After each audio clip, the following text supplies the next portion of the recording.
এই শেখ হাসিনার প্রেতাত্মাদের চক্রান্ত দূর করার জন্য আজকে আমরা এখানে এসেছি।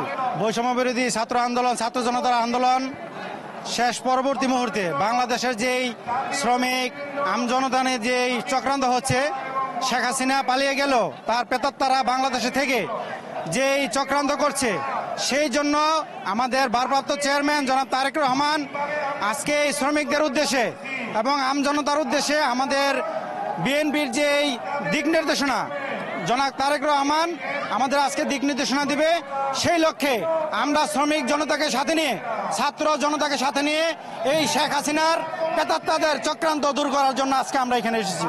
দেশ সংস্কারে শ্রমিক দলের অনেক ভূমিকা রয়েছে, কারণ শ্রমিক মেহনতি মানুষের দ্বারাই এই বাংলাদেশ বিনির্মাণ করতে হবে। তো সেই ক্ষেত্রে আমাদের শ্রমিক দল বিএনপির একটি অঙ্গ সহযোগী গুরুত্বপূর্ণ সংগঠন।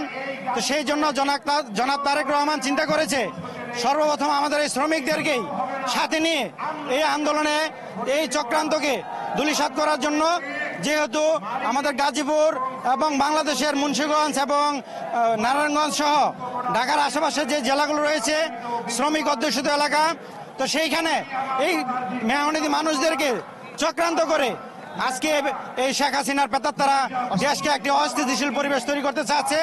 সেই জন্য জনাব তারেক রহমান চিন্তা করেছে যে সর্বপ্রথম আমাদের এই মেহনতি মানুষকে এই সম্পৃক্ত করতে হবে এই চক্রান্তকে দূর করার জন্য। ঠিক আমাদের থানার সংগ্রামী আহ্বায়ক প্রভাষক বসিরউদ্দিন কাকার নেতৃত্বে আমরা আজকে এখানে সমবেত হয়েছি।